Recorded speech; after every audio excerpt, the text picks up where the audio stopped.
What happens when life gets in the way of what we're doing? Our mortal life is filled with unknowns, things that happen that we don't expect, with difficulties. And what do we do during those times? Where do we turn for strength, for peace? How do we get through those times?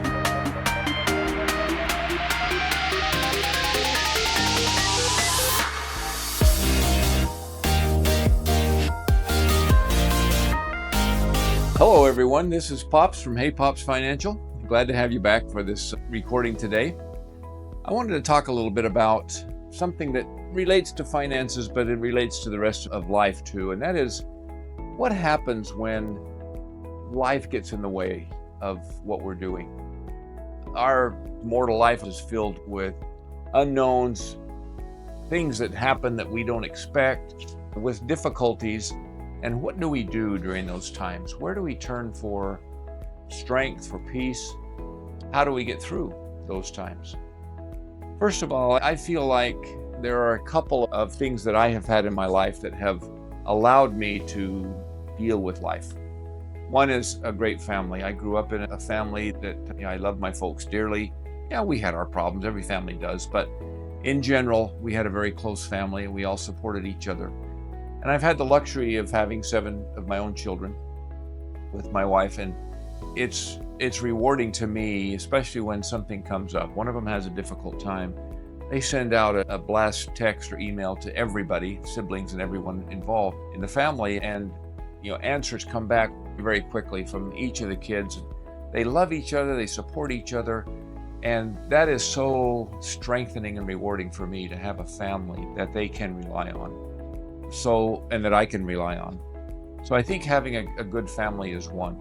In today's world, sometimes that's difficult to do. There are a lot of single families. We've got a few in our own family circle where marriages didn't work and kids are raising children as single parents. And that makes their extended family even more critical.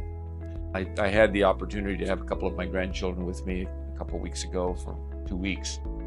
And they're being raised by a single dad. And they're out of state. They live in Texas. I live in Utah. A lot of my kids live in Arizona, where we raised our children. Surprised, I guess is the right word, at when these grandchildren did get exposed to their other cousins. And I've got 27 grandkids. But with 27 grandchildren and all these cousins, these 2 kids hadn't seen any cousins of theirs for years. Didn't remember most of them that they had seen. And they were fascinated with the fact that they had all these cousins. They had a great time playing with the ones that were local and wanted to know the names and the birthdays and of all of them, and so that they could stay in communication. And so family is crucial, absolutely crucial, whatever form that takes, whether it's siblings, whether it's extended families, whether it's grandparents that stay involved, whether it's an aunt and uncle that's stay involved. Whatever you can do to strengthen family ties is crucial. Another thing that we have is a religious organization we belong to, a church that creates family for us. And it doesn't matter what kind of religious group this is, Christian, Muslim, Hindu, Buddhist, informal religion, whatever, but some kind of religious group that not only can help set values for our family, but give us a sense of familial ties to extend beyond our actual family. And that has been very important in my life, to have that network that I know I can rely on for comfort, for guidance, and just knowing that they're there in case I needed something. But with those support groups, life is still going to throw curveballs to us. And so the best laid plans may or may not come to fruition because things may get in the way. What do we do when they get in the way? To a great extent, how we treat those hiccups in our life's journey will go far, in great measure, towards dictating whether we're successful or not, however we define success. So I found several quotes that I thought I would mention very quickly. One of them, just a funny one. Bill Murray once said, "Whatever you do in life, give 100%, unless you're donating blood," which is probably good advice. But Dolly Parton also said that a peacock that rests on its tail feathers is nothing but a turkey. Very similar to Will Rogers' quote that even if you're on the right track, you'll get run over if you don't move anywhere. I mean, we need to do something in our life. So when we are experiencing difficult times, trials of one kind or another, generally, the only way to get through them is through them. And by that I mean, sitting back on our tail feathers and just waiting for life to pass us by is not the way to succeed when life gets difficult. If nothing else, just keep putting one foot in front of the other, keep moving. And you'll find that you will come out the other end a better person, however long that tunnel may be. One of the problems that I have noticed in my life that I have run into, and I've fallen into this trap a lot, is using other people's success or failures as a benchmark for what I'm doing. Gauging my own success based on a comparison with somebody else. That's a dangerous game to play. I once heard someone speak somewhere talking about difficulty. They were a golfer, and they said that the way that they approached life was to realize that when they golf, they are not golfing against another person. They're golfing against the course. They're playing the course. The difficulty in that is with who you compare yourself to. We don't know really how successful people are, how good or bad they are, because we only see the surface. We only see what they let us see.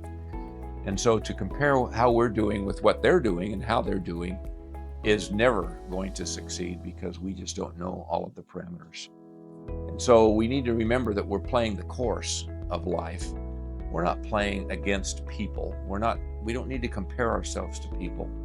Theodore Roosevelt said that comparison is the thief of joy. We really can't be really happy, really experience joy if that joy only comes from a comparison with somebody else. Partly because we may find later on that comparison is completely erroneous, because we haven't seen the whole picture and they've got issues beyond what we can tell. So I thought that was a great quote from Theodore Roosevelt. Another quote from Dolly Parton. My wife and I both just love her. She said, money don't make you smart. Think about this now. Money don't make you smart. Money don't make you happy. But it can make you comfortable if you're smart enough to be happy. Now, what does that mean? It's kind of a twisted way to say money isn't going to be your end goal, your be-all, end-all. If you're smart enough to be happy, then money can help, but you have to be smart enough to be happy in whatever circumstances you find yourself. Some of us will be rich, some of us will be poor. Some of us will have good health, some of us will have poor health. Some of us will have great kids that succeed wildly, some of us will have kids that fail dramatically. We're going to experience all of those things at one point or another. That's not what makes us happy. Our perspective is what makes us happy. And if we're smart enough to be happy, then the money is just gravy. Robert Browning Hamilton said this, I walked a mile with pleasure. She chattered all the way, but left me none the wiser for all she had to say. I walked a mile with sorrow, and I substitute the word trials here for sorrow. I walked a mile with trials, and not a word said she, but oh, the things I learned from her when sorrow or trials walked with me. We can learn far more generally through trials than we can through great times. Just like a team will learn more in a loss than they will learn in a win, because they'll learn what they need to do to get better in order to win. Life is like an old-time rail journey. Delays, sidetracks, smoke, dust, cinders, and jolts, interspersed only occasionally by beautiful vistas and thrilling bursts of speed. The trick is to thank the Lord for letting you have the ride. Jenkins Lloyd Jones. And my goal is to thank the Lord every day for letting me have the ride. Good times or bad times. Obviously in good times it's easy to do, although many times we forget where those blessings come from. It's when we have hard times, sometimes we curse God for giving us those. Sometimes we wonder, where He is. Sometimes we just wonder what's gone wrong. But my goal is to enjoy the ride, come good or bad, and to know that there are going to be times when we are on an old-time rail journey with beautiful vistas, interspersed with dust and cinders and smoke and whatever. But there are those times of beautiful views and great train rides, and we need to enjoy those. And it's our perspective and the direction that our mind is turned that will give us that.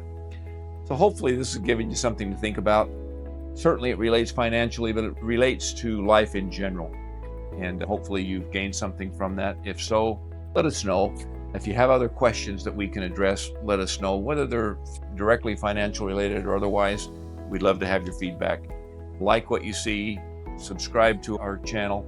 We love the interaction with you and being able to reach you from time to time this way. So great to see you again. Until next time.